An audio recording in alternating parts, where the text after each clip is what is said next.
पहला सत्र का सवाल यह है कि सामाजिक बदलाव से आप क्या समझते हैं? आपका काम कैसे और किस तरीके से इस सामाजिक बदलाव को लाने के लिए, जेंडर समानता को लाने के लिए काम कर रहा है?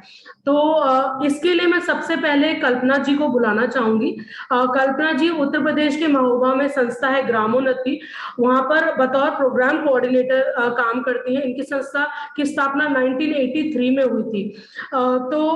ये पिछले 30 सालों से ग्रामीण महिलाओं, युवाओं, किशोरियों, विकलांग और जो हाशिए पे खड़े लोग हैं, दलित लोग हैं, उनके साथ भेदभाव, असमानता, हिंसा को लेकर काफी समय से काम कर रहे हैं और काफी नेटवर्क्स का भी हिस्सा है। तो कल्पना जी, आपका बहुत स्वागत है। बहुत बहुत धन्यवाद पूर्वी। और सबसे पहले तो हम अपनी बात को शुरू करने से पहले सबसे पहले तो साहस को सलाम करते हैं दिल से, जो इस तरह के चर्चा को और इस तरह की मुद्दों को एक मंच पर लाने का जो साहस किया है, तो ये साहस ही कर सकता है। तो आपके इस पूरे वेबिनार को और आपके द्वारा उठाए गए मुद्दों को, जो ये समाज के ज्वलंत मुद्दे हैं और जो आधी दुनिया के ज्वलंत मुद्दे हैं, आधी दुनिया इसको झेलती है, तो उन मुद्दों को आपने एक मंच पर लाए हैं, तो उसके लिए तहे दिल से शुक्रिया। हम अपनी बात को शुरू करने से पहले ये करते हुए कहना चाहते हैं कि जेंडर एक ऐसा इशू है, ऐसा मुद्दा है जो एक महिला के जीवन में जन्म से लेकर मृत्यु तक, उसकी आखिरी सांस तक, उसकी पहली सांस से आखिरी सांस तक उसके ऊपर प्रभावी रहता है। वो शुरू से ही इस तरह की जेंडर आधारित भेदभाव, उससे होने वाली हिंसा, उसी के साए में वो अपनी पूरी जिंदगी गुजारती है। हिंसा कई रूपों में उसके सामने आती है, बचपन से लेके बड़े तक, और वो सारे हमारे जो साथी हैं, हम जैसे जो लोग काम करने वाले हैं, हम सब इसी कोशिश में लगे हैं अपने काम के द्वारा कि उनके ऊपर होने वाली जेंडर आधारित हिंसा को पहले तो वो पहचाने कि ये हिंसा है, ये गलत है, ये हमारी जिंदगी का हिस्सा नहीं है, ये हमारी किस्मत नहीं है। हमारे भी अधिकार है, हम भी एक इंसान है, और अपने आप को एक इंसानी दर्जा में साबित करना, क्योंकि हमारा समाज जो है वो महिलाओं को एक दोयम दर्जे की स्थिति से देखता है। उनका महिलाओं और लड़कियों को देखने का जो नजरिया है, जो सोच है, वो अलग तरह से है। इनके लिए क्या और जरूरी है, इनको क्या शिक्षा आज चूंकि आपने ये वेबिनार शिक्षक दिवस पर आयोजित किया है, जहां ये लड़कियों को शिक्षा से बहुत दूर रखा जाता है। उनको क्या करना है पढ़ के? उन्हें तो बस वही पढ़ना है कि वो कुछ लिख ले, अपनी बात कह सके, बस। उनको पढ़कर अपना कैरियर बनाना है, अपने निर्णय लेना है, अपनी जिंदगी जीना है। ये तो परिवार में किसी की सोच ही नहीं है ना। तो शिक्षक दिवस के दिन ये आयोजित किया, ये भी एक बहुत बधाई की बात है कि एक शिक्षक और शिक्षा, जिससे बहुत हमारे जिंदगी का और जानकारी का बहुत सारा जुड़ाव होता है, उससे हम दूर होते हैं। तो हमने जो अपने काम की शुरुआत की, तो सबसे पहले हमने जमीनी स्तर पर जेंडर भेदभाव, जो महिला के ऊपर उनकी शिक्षा को लेके, उनके स्वास्थ्य को लेके, ना तो उनको अपने खाने पीने का है, ना उनकी इच्छाओं का है, इस तरह की बहुत सारी चीज़ें हैं जो उनको पूरी जिंदगी प्रभावित करती रहती है, और फिर वो हर समय आश्रित बनकर अपनी जिंदगी जीती है कि हमारा अपना कुछ नहीं है, जो कुछ भी है वो किसी दूसरे का है, और वो एक पुरुषवादी व्यवस्था में, पुरुषवादी सोच के साथ अपनी जिंदगी से समझौता कर लेती है। तो हमने अपने उत्तर प्रदेश के महोबा जिले में जब अपना काम शुरू किया, अगर हम देखते हैं अपने काम को पीछे से मुड़कर, अपने सफर को, तो उस समय जो दिक्कत थी, उस समय जो परेशानियां थी, अगर हम कहेंगे तो परेशानियों में कुछ बदलाव तो आया, कुछ उनका रूप तो चेंज हुआ, पर अगर हम कहें कि हाँ औरतें जेंडर भेदभाव से मुक्त हो गई और हिंसा से मुक्त हो गई, तो ये बहुत ही असंभव सी बात होगी। क्योंकि पहले हमें जहां महिलाओं को घर से निकालने में दिक्कत होती थी, एक जगह संगठित होकर बिठाने में दिक्कत होती थी, आज हमें वो दिक्कत कम हो गई।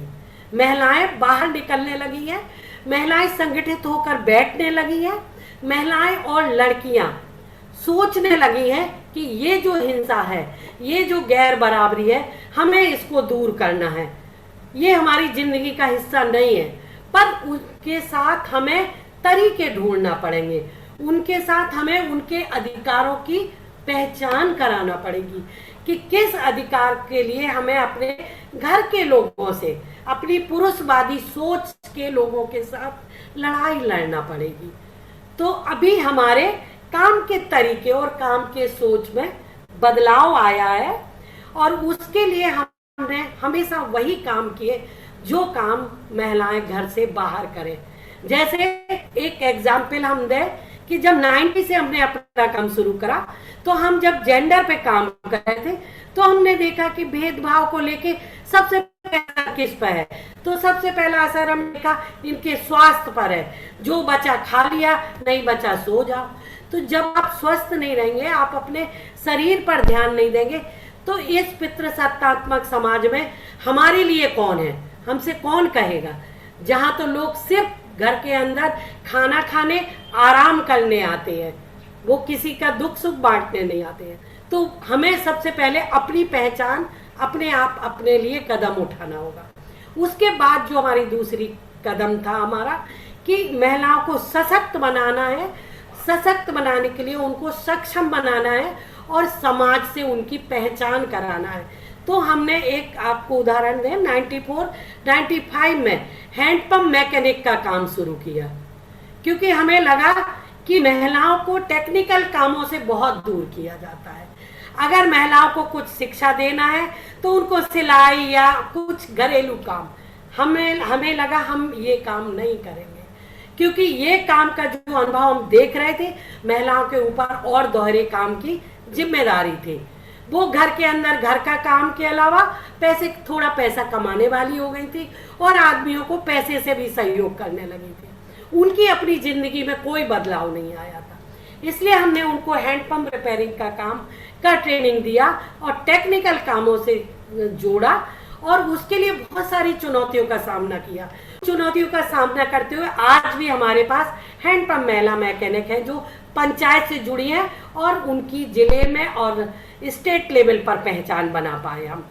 तो हमारा कहना है कि जेंडर आधारित जो हिंसा है, उसके लिए हमें महिलाओं को सशक्त और सक्षम बनाना होगा, और उन चीजों से जोड़ना होगा जो उनको दीन दुनिया से जोड़ने वाली हो, जानकारी करने वाली हो, आत्मविश्वास और कॉन्फिडेंस बनाने वाली हो, और निर्णय में जोड़ती हो।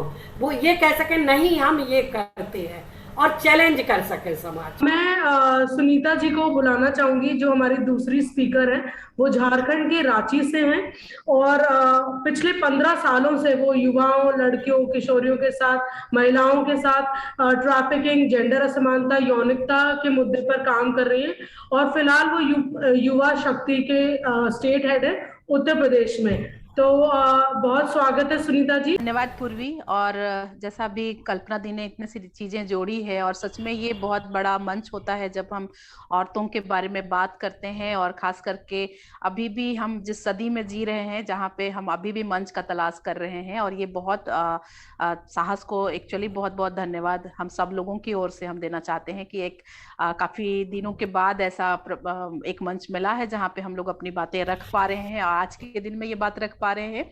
और सोचनीय बात यही है कि आज भी हम बहुत सारी चीजों पे कहते हैं कि औरतें यहाँ है, औरतें वहाँ है, मगर सिचुएशन जब एनालिसिस करते हैं, इतने सालों का अनुभव जो रहा है हम लोगों का काम करने का, तो यही देखते हैं कि कहीं ना कहीं हम सब लोग मतलब औरतों की बातों को उस तरीके से नहीं लिया जाता है, और किसी भी जगह पे औरतें पहुंच जाती हैं, पर जो सिचुएशन है कहीं ना कहीं हम जो सत्ता का जो मसला है उसको हमको चुनौती देना ही पड़ता है, लड़ना ही पड़ता है, खुद के लिए भी जगह बनाना पड़ता है। तो ये है हम सबके लिए बात करने का एक, और आगे जो रणनीति है उसको आगे ले जाने का।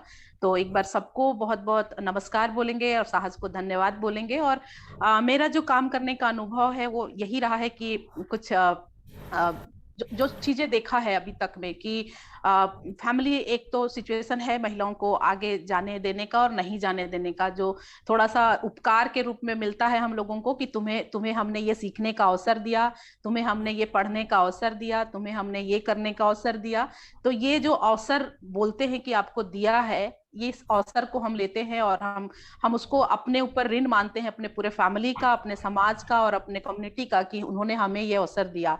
जबकि हम भारत के निवासी हैं और हम लोगों को ये अवसर ऑलरेडी जब हम पैदा हो जाते हैं तभी मिलता है, मगर बार बार हमें ये एहसास कराया जाता है कि आप एक औरत होने के नाते आपको ये अवसर दिया गया है और उसके थ्रू आप करेंगे। तो बहुत सारी चीजें हैं जो अपना अनुभव रहा है अलग अलग राज्यों का और अलग अलग चीजों का, खुद एज ए वुमन होने के नाते भी, कि क्या चीजें संघर्ष के दौर पे देखते हैं अपने लिए और अपने लिए कैसे जगह बनाते हैं। ये भी बहुत इंपॉर्टेंट है कि हम जब काम करने के लिए निकलते हैं, जब हम पढ़ने के लिए निकलते हैं, जब हम बस में सवार होते हैं, जब हम रोड पे होते हैं या फिर घर पे भी होते हैं, तो कितनी तरह की जो चीजें हैं वो हम खुद एनालिसिस करते हैं अपने जिंदगी में, और तब हमें किसी के लिए आवाज बनना पड़ता है और हम उस आवाज के रूप में निकलते हैं और हम बताते हैं कि मतलब जो हमने जो एनालिसिस किया है अपनी जिंदगी में। तो बहुत बहुत सारी चीजें हैं। अभी हम करंट सिचुएशन के हिसाब से बात करना चाहेंगे कि बुंदेलखंड में अभी हम हैं, चंबल का एरिया है यहाँ पे, और यहाँ जो औरतों की जो स्थिति है वो 21वीं सदी में हम हैं, और यहाँ पे अभी भी औरतों को जो है वो घर से निकलने का किसी भी तरीके का वो नहीं किया जाता। पढ़ने के लिए आज शिक्षक दिवस है, हम लोग इतना बड़ा बात कर रहे हैं, पर अभी भी यहाँ पे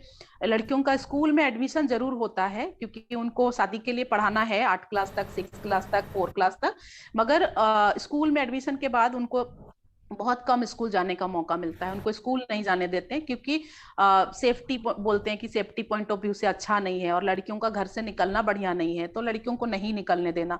अभी जो औरतें हैं घर का पूरा जिम्मेवारी है उनके ऊपर में, बाहर का सारा जिम्मेवारी है ऊपर में, नौकरी के बारे में तो वो सोच ही नहीं सकती हैं और अभी भी इतना घूंघट में होती हैं और पूरा काम वो निभाती हैं।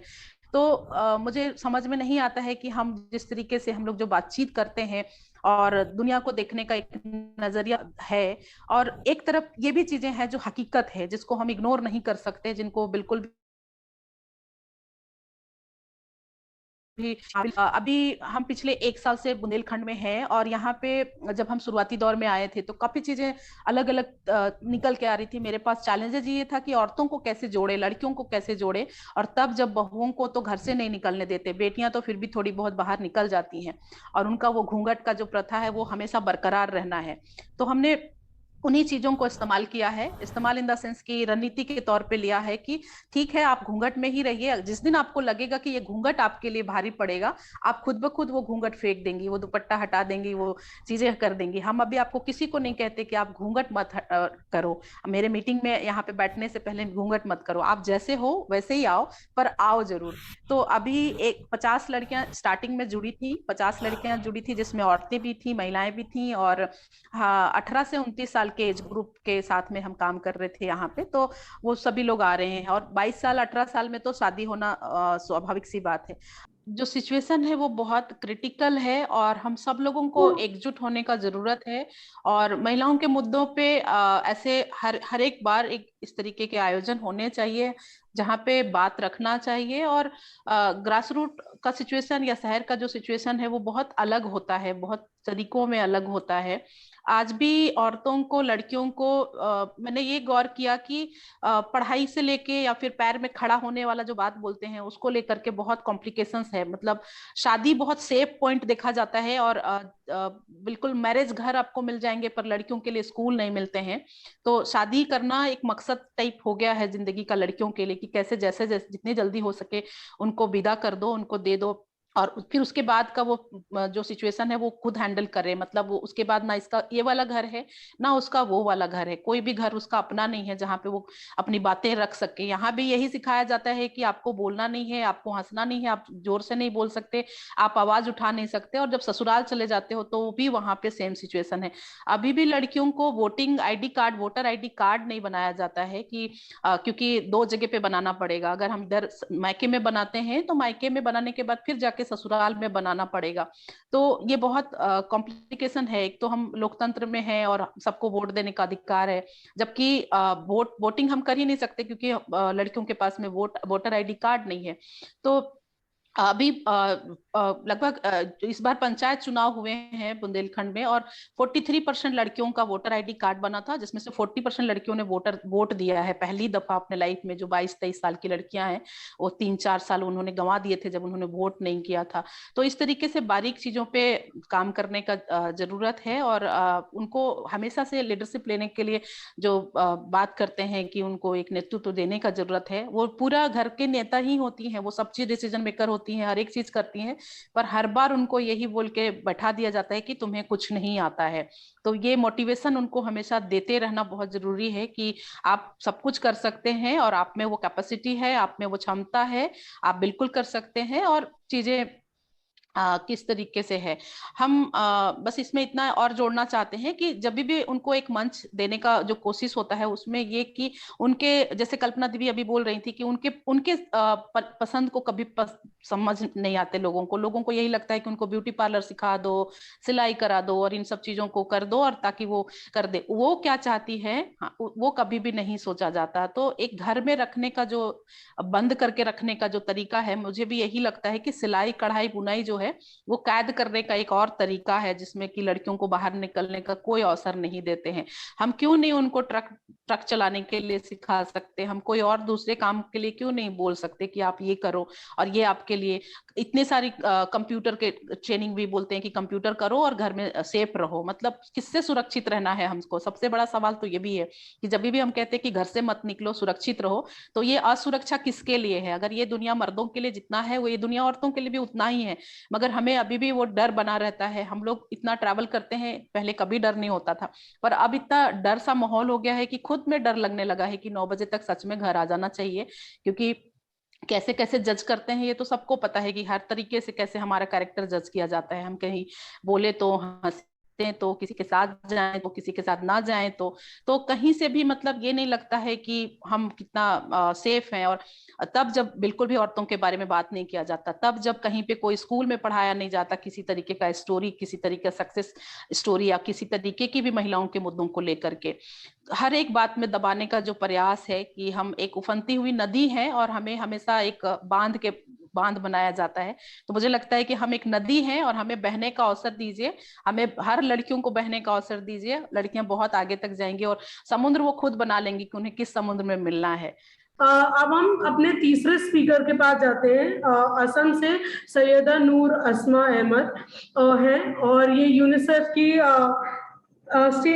सोशल प्रोटेक्शन प्रोग्राम की स्टेट कंसल्टेंट हैं। 2016 से डेवलपमेंट सेक्टर से जुड़ी हुई हैं और बहुत सारे ऑर्गेनाइजेशन में इन्होंने रूरल डेवलपमेंट को लेकर काम किया और जेंडर के मुद्दे पर इनकी खास रुचि है।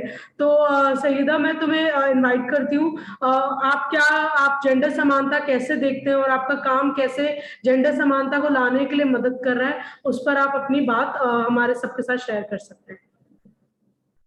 पहले तो सबको नमस्ते। एंड मैं ये बोलना चाहूँगी कि मैं असम से हूँ, मेरा फर्स्ट लैंग्वेज असमिस है, तो मैं इंग्लिश और हिंदी दोनों मिला के बोलने की कोशिश करूँगी। मतलब हिंदी इतना वो फ्लुएंट नहीं हो सकता है, नहीं होगा शायद, तो may be I just mix Hindi and English. माफ़ी चाहूँगी उसके लिए। एंड पहले तो थैंक्स टू साहस फाउंडेशन, पूरे एंटायर टीम को, कि उन्होंने ऐसा एक इनिशिएट किया है जहाँ पे फॉर ब्रिंगिंग कि बहुत अलग अलग स्टेट से, अलग अलग जगहों से, मतलब जगह अलग है लेकिन काम एक है। मतलब हम सब अपने तरीके से थोड़ा हो, ज्यादा हो, कितना हो वो हम नहीं सोच रहे, लेकिन हम लोग एक ही गोल है कि जो जेंडर गैप है वो हम कैसे मिटाए, उसके ऊपर हम लोग काम कर रहे हैं। तो इससे तो बहुत मैं एक्चुअली सोच रही थी कि मुझे लगता था कि शायद मेरे मेरे पास कुछ आइडिया है जो मैं शेयर करना चाहूंगी। आप जैसे और कुछ स्पीकर्स होंगे जिनके पास आइडियाज होगा, कि हमको ऐसा लगता है कि प्रॉब्लम हर जगह एक ही है। प्रॉब्लम एक है लेकिन उसका अलग तरीके का होता है।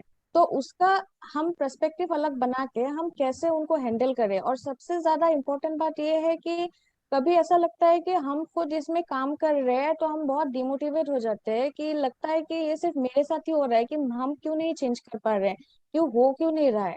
तब जैसे ऐसे फोरम में पता चलता है कि नहीं, ये प्रॉब्लम तो जैसे सुनीता जी और कल्पना जी ने भी शेयर किया, ये तो वहां पे भी हो रहा है। तो this this is really a good platform जहाँ पे हम लोग देख सकते हैं कि बहुत बहुत सारी ऐसे चीजें हैं जिससे हम सब एक साथ जुड़ सकते हैं और एक ही मतलब गोल लेके काम कर सकते हैं। So this is really a good initiative taken by साहस फाउंडेशन।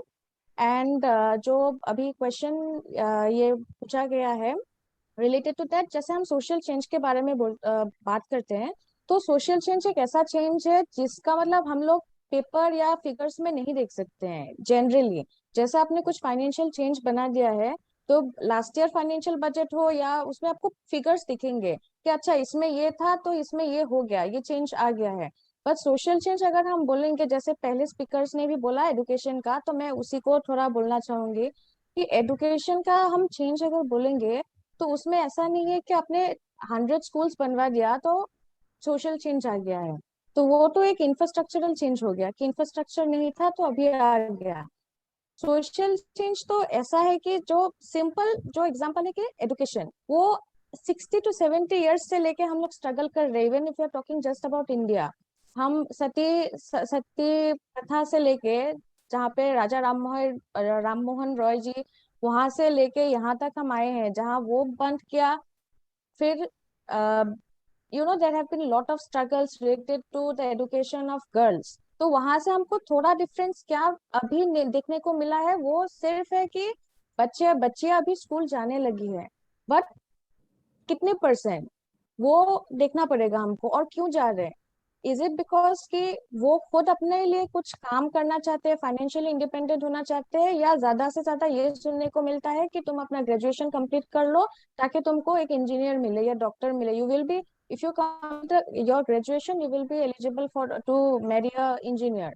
और मतलब ऐसे हमको अभी भी सुनने को मिल रहा है। और एजुकेशन सिस्टम में भी अभी, जैसे हम बोल रहे हैं ना कि सोशल चेंज, ये पूरा मतलब social change is very long term change होता है, जिसमें मतलब बहुत सारे लोगों का स्ट्रगल होता है, बहुत सारे इंडिविजुअल्स के ऊपर, मतलब इवन लाइक इंडिविजुअल्स का मैं इसलिए बोल रही थी क्योंकि इवन असम में जब एजुकेशन का स्टार्ट किया था, वो हेमलता चंद्रप्रभा होइकानी बाइडो थे। तो that was again before independence era से वो स्टार्ट कर रहे थे।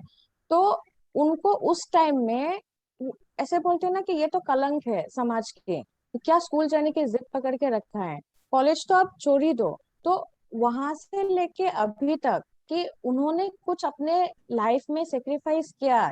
She went through all those कि उनको सुनने को मिला।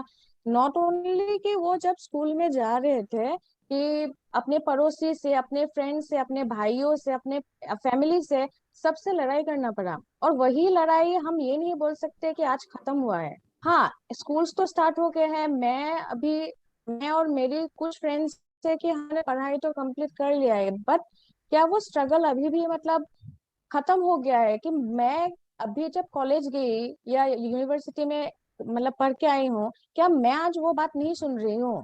मुझे भी तो वही बात सुनने को मिल रहा है। हाँ, मतलब अभी एक चीज तो मतलब ठीक है कि हाँ, स्कूल जाना इस कंपलसरी हो गया है, स्कीम्स बना दिया है, ये कर दिया वो कर दिया, तब इसीलिए भेज रहे हैं। बट प्रॉब्लम ये है कि हमको नहीं पता है कि 100% तो बहुत दूर की बात है। 50% भी अगर बच्चा सब तब 50% बच्चियां इन इंडिया अगर स्कूल जा रहे हैं, that is a question mark. Second is, अगर हम जितने भी लोग बोल रहे हैं कि हम लोग मास्टर्स कंप्लीट कर लिया है या ग्रेजुएशन कंप्लीट कर लिया, क्या हम लोग ने वो स्ट्रगल भी अभी कंटिन्यूएशन है या वो चेंज हुआ है? So social change is a very big question in itself कि कहाँ पे क्या चेंज हो रहा है। तो इसी को मतलब ये करते हुए कि मैं अपने काम से थोड़ा एक एग्जांपल देना चाहूंगी कि 2000 एक्चुअली मैं इनिशियली तो स्कूल में पढ़ा रही थी फॉर 8 मंथ्स, मैं एक इंटरनेशनल स्कूल में पढ़ा रही थी गुवाहाटी में ही। बट मुझे मन था कि मैं ग्रास रूट में जाके काम करूँ, तो मेरा फर्स्ट जर्नी स्टार्ट हुआ 2016 में। और विलेज मतलब जब मैं वहां पे गई गांव में, तो प्रॉब्लम एक नहीं था। हम लोग एक प्रॉब्लम सॉल्व करने के लिए अगर जाते थे तो ये पता चलता था कि सब सब मतलब ये इंटरसेक्शनल हो जाता है कि एक के साथ आप एडुकेशन का काम आप करने के लिए आप जाओगे तो आपको पता चलेगा कि बच्चे को क्यों नहीं भेज रहे हैं। तब पता चलता है कि चाइल्ड मैरिज हो is very very much there. Child marriage क्यों हो रहा है? क्योंकि उनको बर्डन समझा जाता है, और ये भी समझा जाता है कि वो ज्यादा पढ़ लिख के जाएगी तो उसको अच्छा सा मतलब लड़का नहीं मिलेगा शादी के लिए। तो ये सब प्रॉब्लम्स होता था। तो मैं जिस संस्था से तब जुड़ी थी वो संस्था था सेवन सिस्टर्स डेवलपमेंट असिस्टेंस, और वो लोग बेसिकली वुमेन एसएचजीज के ऊपर काम करते थे। और मैं जिस ब्लॉक में काम करती थी वो चिरांग डिस्ट्रिक्ट का था। तो मैं 22 विलेजेस में काम करती थी उस टाइम में। लेकिन सबसे बड़ा प्रॉब्लम ये था, वो बहुत नया एरिया था और वहां पे संस्था ने तब तक काम स्टार्ट नहीं किया।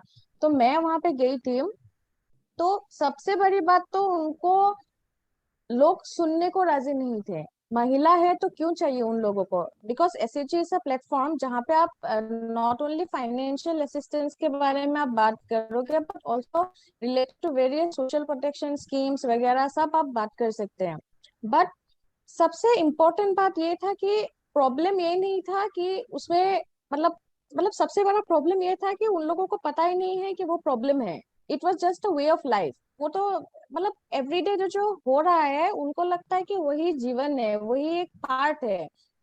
हस्बैंड ऐसा होता है ना कि आप शादी हो गया है तो हस्बैंड आपको मानेंगे, तो वो वो पार्ट है। ये मेल को कन्विंस करना तो बहुत दूर की बात है, बट वुमेन को तो लगता ही है कि वो प्रॉब्लम नहीं है, दैट इज हर फेट। कि हाँ हम शादी करके आए हैं तो वो तो वो करना ही पड़ेगा। तो हम लोगों ने क्या किया कि वो सब जैसे हम लोगों ने इनिशियली में इसीलिए ये मैं और मेरी टीम ने ये डिसाइड किया था कि हम लोग सोशली जो प्रॉब्लम्स है वो हम लोग बात नहीं करेंगे। हम सिर्फ गवर्नमेंट के थ्रू से जो स्कीम्स आए हैं उसका एक वो सोच के जाएंगे, ताकि at least women get the chance out of their house and वो मीटिंग एटलीस्ट वीकली मीटिंग। हम लोगों ने सबसे ज्यादा फोकस इसमें किया था कि जो एसएचजी का वीकली मीटिंग होता है उसमें जो 10-15 महिला होते हैं वो लोग जैसे जैसे वो लोग आए, तो ताकि एटलीस्ट उनको एक मंच मिले जहाँ पे वो डिस्कस कर सकते। तो इनिशियली अराउंड 57 मैंने स्टार्ट किया था 4 एसएचजी लेके। तो उसके बाद 2-3 साल के बाद वहां पे अभी जब मैं वहाँ के दीदी लोग मुझे अभी फोन करते हैं तो ये देख के अच्छा लगता है कि कैसे फर्स्ट स्टेप लेके they have actually contributed towards the social violences. जैसे कि एक गांव में एक बाइदो थी कांचन बीबी, तो उनका ये था कि जब वो फर्स्ट मीटिंग में आई थी दैट वाज जस्ट फॉर कितना 25 मिनट्स to 30 मिनट्स के लिए आई थी। तो घर में जाने के बाद उनके हस्बैंड ने उनको बहुत मारा।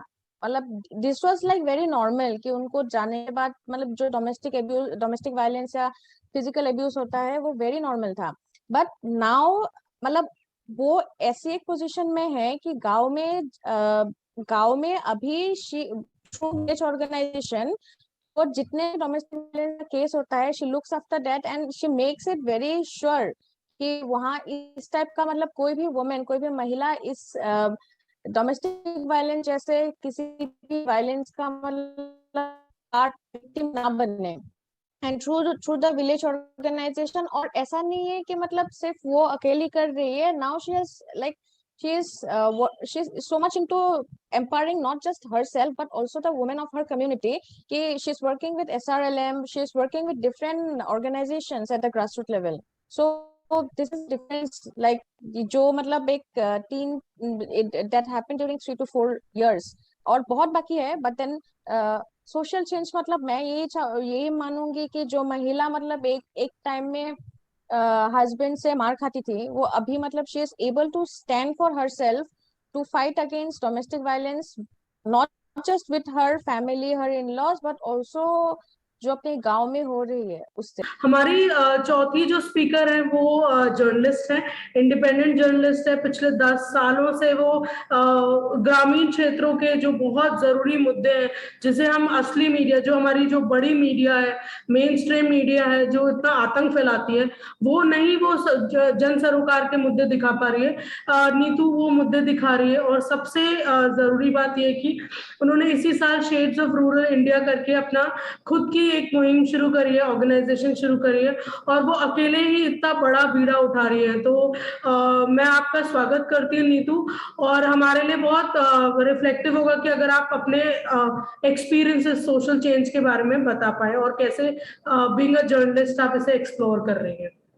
नीतू। थैंक यू पूर्वी जी। बहुत मुश्किल होता है जब आपको किसी चर्चा में बुलाया जाए और सारे स्पीकर बोल चुके हैं और आपको आखिरी में मौका मिले, क्योंकि सारी बातें जो कहनी होती हैं वो हो चुकी होती हैं।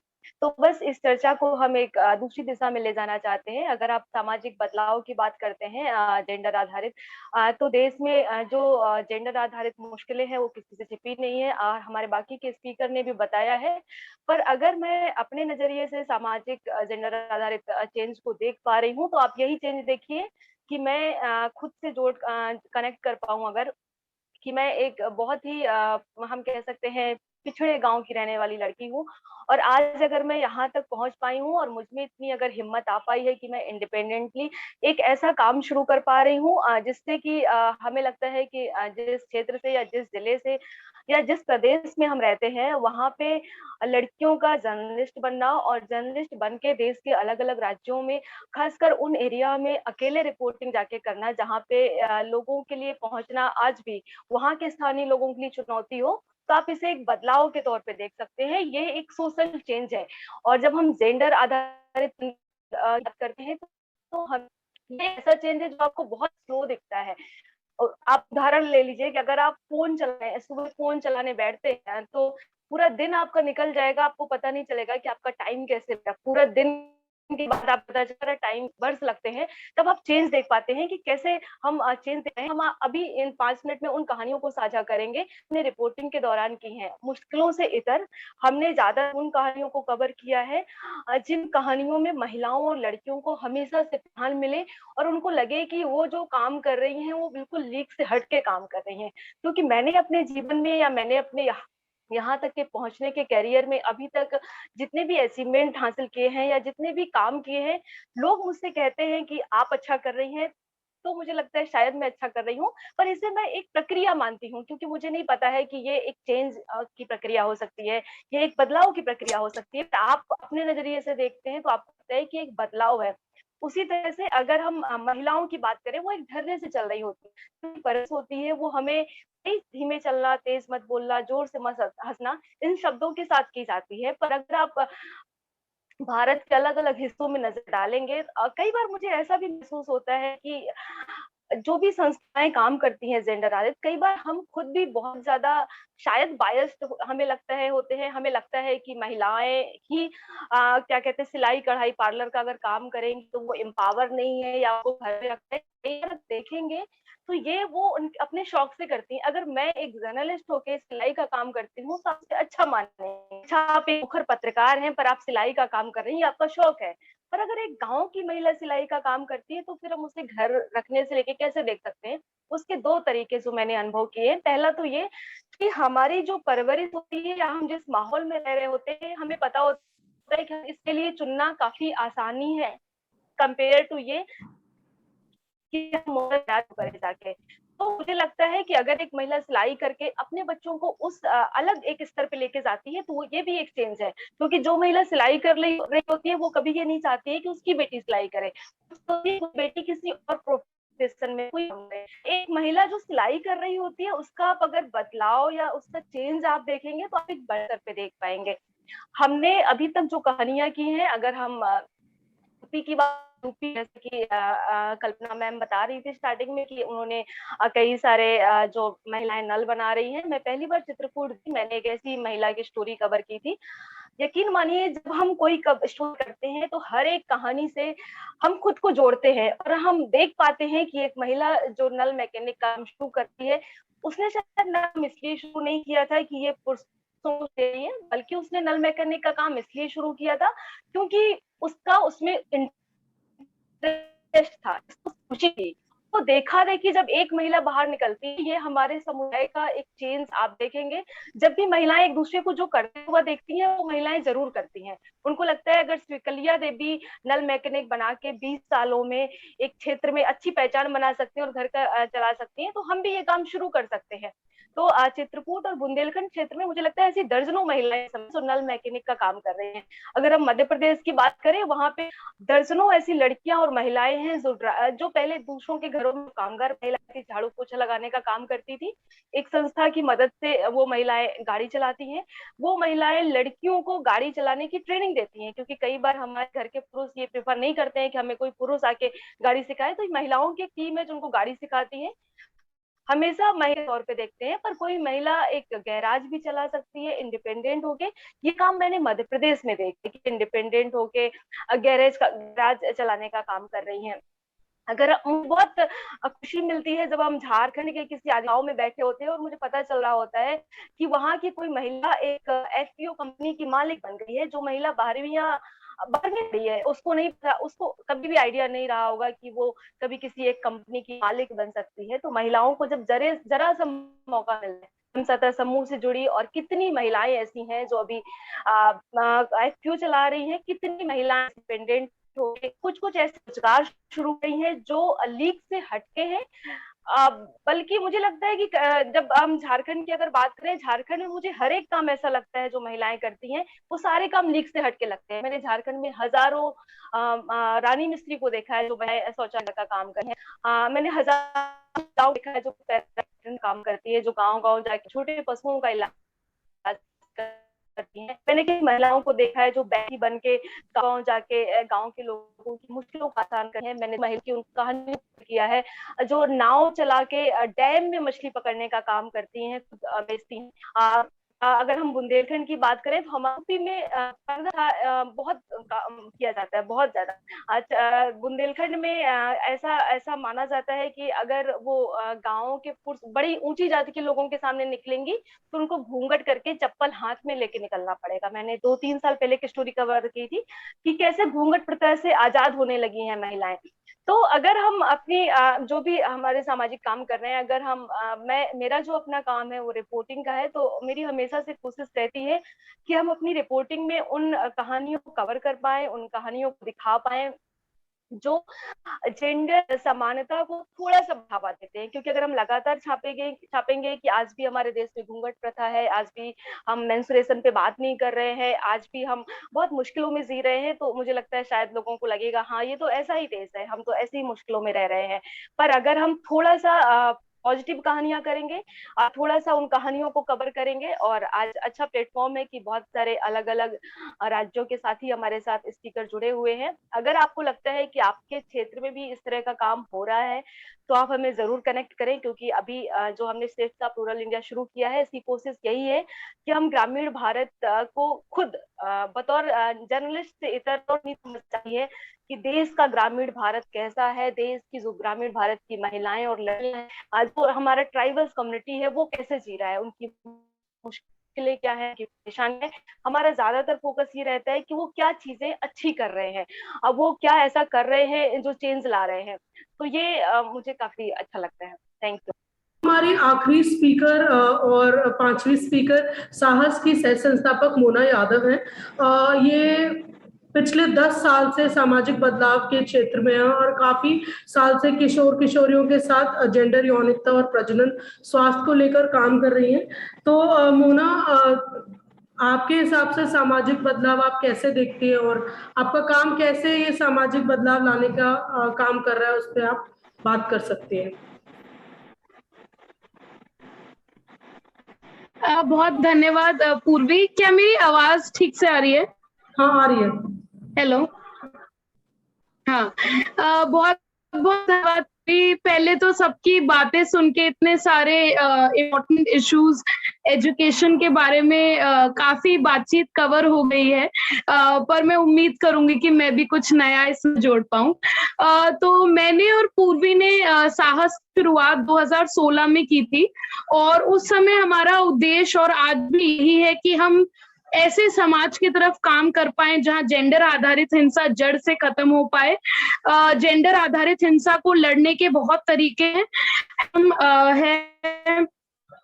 और अलग अलग तरीके हैं जो हमने किए, पर मेरी कोशिश ये रही कि हम एक प्रिवेंटिव अप्रोच कर पाए ताकि इस तरह की समस्या हो ही ना। इसी के कारण हमने अडोलेसेंस यानी किशोरावस्था में जो लड़के लड़कियां होते हैं उनके साथ काम करने का सोचा, जहां पर हम उनके साथ वर्कशॉप्स जेंडर, यौनिकता, प्रजनन स्वास्थ्य पे करते हैं, और उद्देश्य ये है कि उन्हें वो जानकारी मिल पाए कि जिससे वो बाल यौन शोषण को चुनौती दे पाए और इस काबिल बन पाए कि जीवन में किसी भी तरह की हिंसा के खिलाफ वो खड़े हो पाए। और इसी उद्देश्य से हम पिछले 5 सालों से काम करते आ रहे हैं, और मुझे ये लगता है कि सोशल चेंज या सामाजिक बदलाव सिर्फ कोलैबोरेशन से आ सकता है, यानी एकजुटता से ही सामाजिक बदलाव आ सकता है। मैं ये बिल्कुल मानती हूँ कि सामाजिक बदलाव आने के लिए एक इंसान को कदम उठाना पड़ता है, पर जब उसके साथ बहुत सारे लोग जुड़ जाते हैं तब वो बदलाव लंबे समय तक चल सकता है। तो इसी सोच का जो हमारा पूरा काम है, साहस को कोलैबोरेशन पे जिसके वजह हमारे NGOs, state government schools, police, महिलाओं के साथ काम कर पाए, अलग अलग संस्थाओं से जुड़कर ज्यादा लोगों तक पहुंच पाए। हम लोग एडोलेसेंस के साथ साथ हम टीचर्स, पेरेंट्स, विमेन, पुलिस के साथ भी वर्कशॉप्स करते हैं, जहां उद्देश्य ऐसा है कि हम अपनी आने वाली जनरेशन के लिए ऐसा समाज, ऐसी जगह बना पाए जहां पे जेंडर सेंसिटिविटी हो, हिंसा को चुनौती देने के लिए वो तैयार हो पाए। अब पिछले थोड़ा सा शेयर करना चाहूंगी कि अभी सामाजिक मुझे किस तरीके से जो हम काम करते चले जाए। तो पिछले साल से हम लोग अलीगढ़ के पास एक गांव है खुशीबा, उसमें काम कर रहे हैं। तो पिछले साल कोविड के कारण हमने फोन पे कुछ महिलाओं से बातचीत की और समझ में आया कि माहवारी, प्रजनन स्वास्थ्य, कॉन्ट्रासेप्शन, इन पे बहुत जानकारी का अभाव है। बहुत सारी लड़की कम उम्र में शादी हो जाती है और फिर नहीं पता है क्या होता है, उस समय क्या करना। कॉन्ट्रासेप्शन की जानकारी होना तो बहुत दूर की बात है, और इतनी कम उम्र में इतने बच्चे हो जाना और जिस तरह से विमेन की है उस पे जो खराब प्रभाव पड़ता है। और गांव की मुझे 10 से 12 किलोमीटर तक कोई अस्पताल नहीं है, कोई क्लिनिक या डिस्पेंसरी भी नहीं है कि अगर कोई प्रेग्नेंट है या विमेन को कोई इशू है तो उनकी तुरंत मदद हो पाए। तो काफी फोन के माध्यम से हमें जानकारी मिली। फिर हम लास्ट ईयर दिसंबर में हमने एक समारोह किया जहाँ पे एक अवेयरनेस कैंपेन किया, जहाँ पे 100 से ज्यादा महिलाएं जुड़ी, लड़कियां, महिलाएं, जहाँ पर हमने खुलकर माहवारी के बारे में बातचीत की, कॉन्ट्रासेप्शन के बारे में बात की, रिप्रोडक्टिव हेल्थ पे, और बहुत से आंगनवाड़ी वर्कर्स और आशा वर्कर्स ने भी अपनी बातचीत और काम शेयर किया। जो अलीगढ़ में NRLM के डायरेक्टर हैं वो भी आए थे, और उन्हें काफी हैरानी थी कि खुशीपुरा जैसे गांव में SHG जो NRLM की स्कीम है वो इम्प्लीमेंट नहीं हुई है इस गांव में, और बहुत गरीबी है और कोई सेल्फ हेल्प ग्रुप्स बने नहीं है। तो इस तरह के प्रोग्राम से उनको जानकारी मिली कि खुशीपुरा जो गांव है वो गूगल मैप पे भी नहीं दिखता है, इतनी खराब हालत है। पर वो आए, बातचीत हुई महिलाओं से, और आज हमें जो रिसेंटली बात करके पता चला है 40 SHG बने हैं। अब हमें ये इतनी जानकारी नहीं है कि कितना इफेक्टिव और कितना क्वालिटी का काम हुआ है, बट जहां कोई गांव जानता नहीं था वहां पे 40 सेल्फ हेल्प ग्रुप बन पाना ही मुझे एक शुरुआत लगती है। और इस साल अंतर्राष्ट्रीय महिला दिवस पे हमने 3 दिवसीय कार्यक्रम किया था लड़कियों और महिलाओं के लिए, और तो उनकी पहली बार अपने जीवन में महिला दिवस सेलिब्रेट हो रहा था, जहाँ पे जानकारी, फिल्म स्क्रीनिंग थी। पर जो सबसे जरूरी बात मुझे लगी, वो हमने लड़कियों के लिए एक फुटबॉल मैच का आयोजन किया था। तो मैंने देखा था काम करते हुए कि लड़कियों घर का सारे काम करती हैं, और स्कूल जाने को मिल गया तो चली जाती है, वरना नहीं जाने दिया जाता है। तो मैंने जब सोचा था कि फुटबॉल मैच रखेंगे, तो मुझे लगा था कि पता नहीं कैसा अनुभव होगा, उन्हें कैसा लगेगा, क्या वो खेलना चाहेंगे, यानी बहुत सारे मन में सवाल थे। और मुझे याद है मैं और पूर्वी ने उनको, सभी लड़कियां आई, उन्हें 5-10 मिनट हमने बताया कि कैसे खेल होता है। और 10 मिनट के बाद हमने जो देखा लड़कियों को खेलते हुए, इतनी खुशी, इतना कॉन्फिडेंस और एक सेल्फ एस्टीम, क्योंकि मुझे ऐसा लगता है कि मैं खुद भी स्कूल में थी, तो मुझे आज भी याद है कि जब भी गेम्स पीरियड होता था, मैं तो आर्मी पब्लिक स्कूल में पढ़ी हुई हूँ, वहां पे बॉयज फुटबॉल खेलते थे और लड़कियों को ठीक है बास्केटबॉल खेल लिया, कुछ मिल गया वो खेल लिया, इतना फोकस नहीं था हमारे पे। तो मैंने खुद भी फुटबॉल खेला नहीं था, एक आध बार कभी खेला था, मेरा खुद का अनुभव भी नहीं था। तो जब मैं देख रही थी लड़कियों को, उन्होंने सूट पहना था, चुन्नी कमर पे बांधी हुई थी, नंगे पांव थी मार्च के समय, और जिस तरह से वो खेल रही थी, दो टीम बटी थी, और इतना कंपटीशन, कॉन्फिडेंस और इतना उत्साह था खेलते हुए। मतलब उस टाइम वो घर के काम काज सब भूल के, इतनी जिम्मेदारियां, जो भी उनसे उम्मीद है, वो सब भूल के सिर्फ खेल रही थी। और जो खुशी मैंने उनकी आंखों में, चेहरे पे देखी, मैं उस तरह के सामाजिक बदलाव के लिए काम करना चाहती हूँ, जहां पर लड़कियां जो भी चाहें वो पा सकती है, जो उन्हें करना है वो कर सकती है। उनका जेंडर, उनका लड़की होना उनके आगे बेड़िया ना करे। मतलब उनको वो ये ना लगे कि मैं लड़की हूं तो मैं बाहर नहीं जा सकती, मैं लड़की हूं तो मैं पढ़ नहीं सकती, मैं लड़की हूं तो मैं नौकरी नहीं कर सकती। मतलब वो खुशी देख के मुझे ऐसा लगा कि काश हम ऐसा काम कर पाए, लगातार सालों साल काम कर पाए, कि यही लड़कियां, ये खुशी उनके जीवन में सिर्फ एक पल के लिए ना हो, हमेशा के लिए हो, और वो जो चाहे कर पाए, और उनका जेंडर, एक लड़की होना बैरियर ना बने, एक मुश्किल ना बने। तो मैं उस सामाजिक बदलाव, मुझे एक क्या कहते हैं, फोटो की तरह नजर आता है, और मैं चाहती हूँ कि इस सामाजिक बदलाव के लिए मैं और साहस आगे भी आने वाले सालों में काम करते रहें। धन्यवाद।